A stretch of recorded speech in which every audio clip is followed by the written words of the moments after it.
Tai Vilna, dabar norėčiau pakalbėti ir panagrinėti kitą situaciją. Įsivaizduokime, kad organizacijoje išeina kolega ir darbdavys pasako, mes dėl tam tikrų priežasčių dabar naujo žmogaus neieškosime, o padalinsime jo funkcijas, jo darbus, tarkime, paskirstysime keliems žmonėm, ar ne?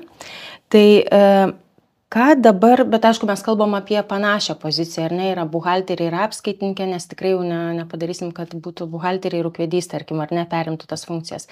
Tai panaši pareigybė, šiek tiek galbūt skiriasi. Tai kas tada tokiu atveju turėtų keistis galbūt darbo sutartyje? Pakomentuokit, prašau. Tai galimi keli variantai, gal net ne keli, o du, sakyčiau, pagrindiniai variantai, kuriais galima būtų išspręsti šitą situaciją.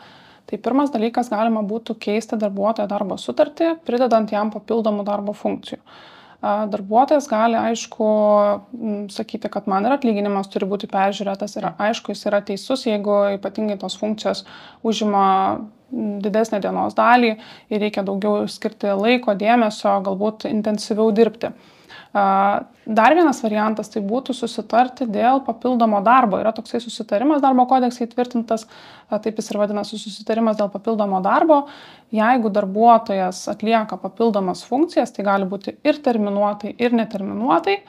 Tokiu atveju darbdavys su darbuotoju sudaro atskirą rašytinį susitarimą ir jame aptaria, kokias funkcijas darbuotojas atliks, terminuotai ar neterminuotai, jeigu terminuotai kokiu terminu, kokia darbo užmokesčio dalis ar priedas bus mokamas už tas funkcijas.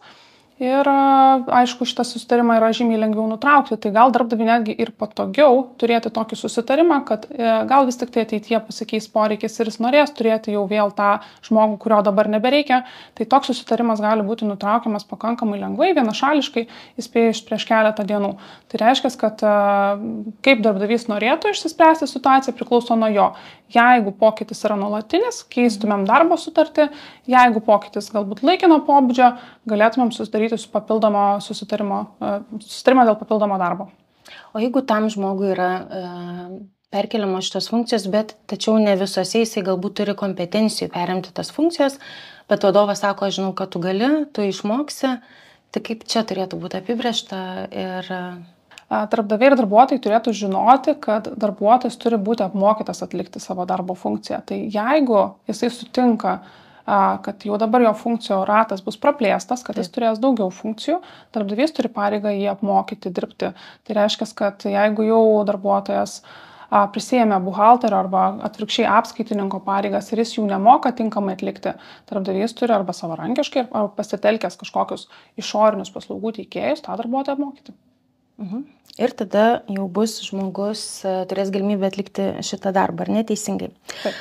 Ar galima nesutikti prisimti tas kitas funkcijas to buvusio kolegos, nes žmonės turi taip pat labai daug baimių, galvoja, aš ir taip čia su savo to darbu vos spėju, jeigu man dar perkels išėjusio kolegos dalį darbų, dalį funkcijų, aš dirbsiu viršvalandžius, ar ne?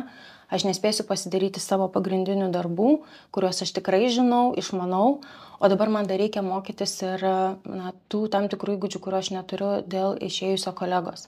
Tai kaip, ar gali nesutikti prisijimti šitų funkcijų, ar ne, kokie yra?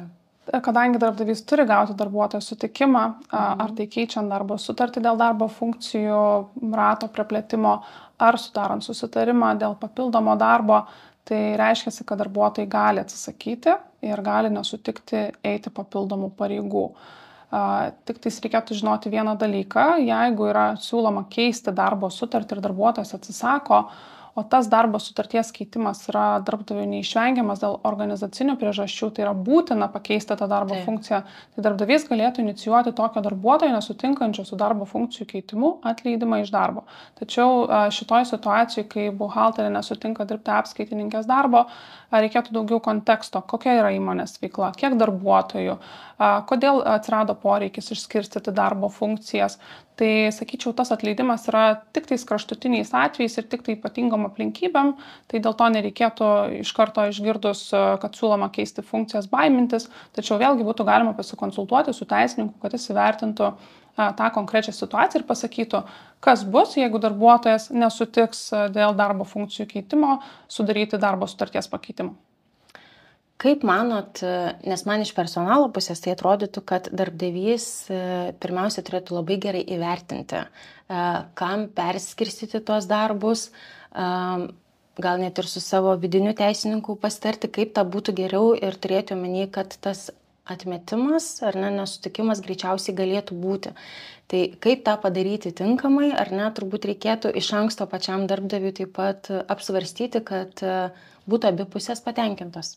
Tikrai taip, nes darbdavys turi ne tik pareigas pagal darbo kodeksą siūlyti raštu keisti sąlygas, jeigu tai yra keičiama darbo sutartis, bet jis dar turėtų ir įsivertinti tai, kad jeigu tiesiog tai yra vienas lapas su tekstu, kad siūlom keisti jūsų darbo funkcijas, jis yra šaltas, be komunikacijos papildomos, kad labai dažnu atveju galima tikėtis darbuotojo neigiamo atsakymo.